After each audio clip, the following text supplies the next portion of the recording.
Morning guys, luto tayo ng kutsinta. Yan guys, so luto na. Yan. Wala na. Kutsinta guys, almusal.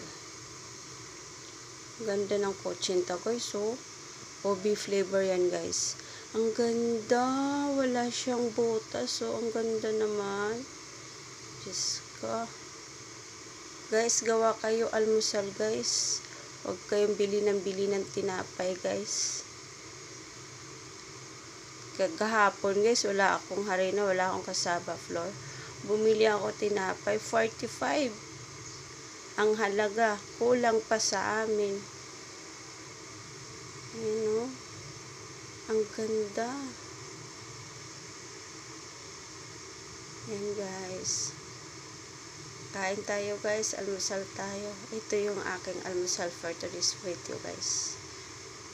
Ganito ako guys, basta may kumpleto lang ako. Gumagawa talaga ako ng almusal. Hindi ko na kailangan bumili pa ng tinapay or anuman sa labas. Para lang kami makapag-almusal.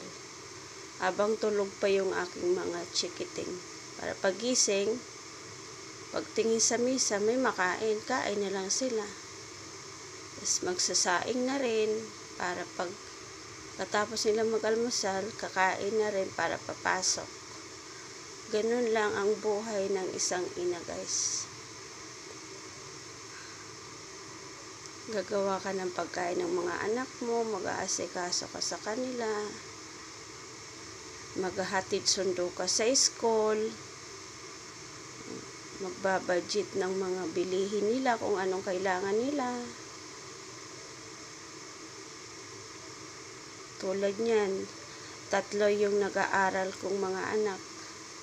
Kasi yung 2 kong pamangkin nandito sa akin.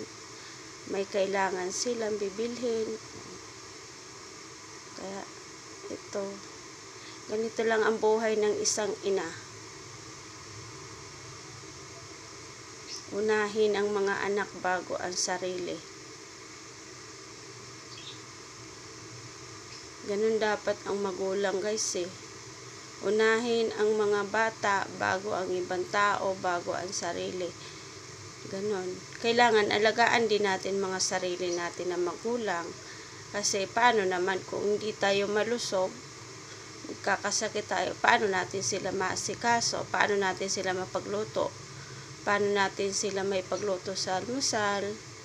Paano natin mahihatid sundo? Kailangan malusog din tayo na nanay, malusog tayo na magulang. Diba guys? Okay guys, salamat.